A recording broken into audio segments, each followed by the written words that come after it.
Good morning everyone. My name is Surya. I have been working as a faculty in AH career. I am here to teach you about C today.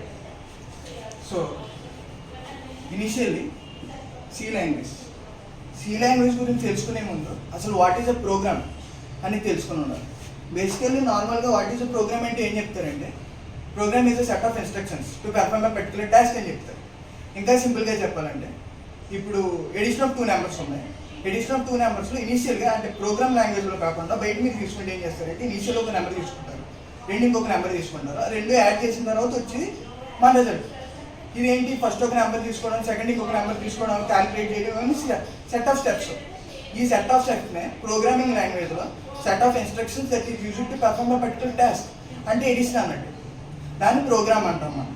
ఇప్పుడు basically అందరికీ ఒక misconception ఉంటుంది. స్టార్టింగ్లో join అయ్యేటప్పుడు C language ఎందుకు నేర్చుకోవాలంటే C language కాకుండా వేరే ప్రోగ్రామింగ్ లాంగ్వేజ్ నేర్చుకోలేమంటే అలా అనేం కాదు. బేసికల్లీ మాట్లాడుకుంటే సి అనేది ఒక ప్రైమరీ ప్రోగ్రామింగ్ లాంగ్వేజ్.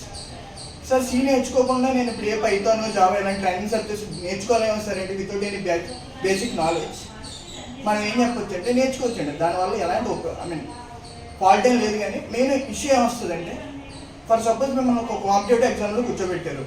మీకు మార్నింగ్ ఫస్ట్ నుంచి మ్యాథ్స్ వచ్చు కాబట్టి ఒక క్వశ్చన్ని మీరు క్లియర్గా చూడగానే ఆ లాజిక్ ఎలా చేయాలని ఫస్ట్ నుంచి మీరు మ్యాథ్స్ చేసి ఉంటారు కాబట్టి మీకు వచ్చేస్తుంది.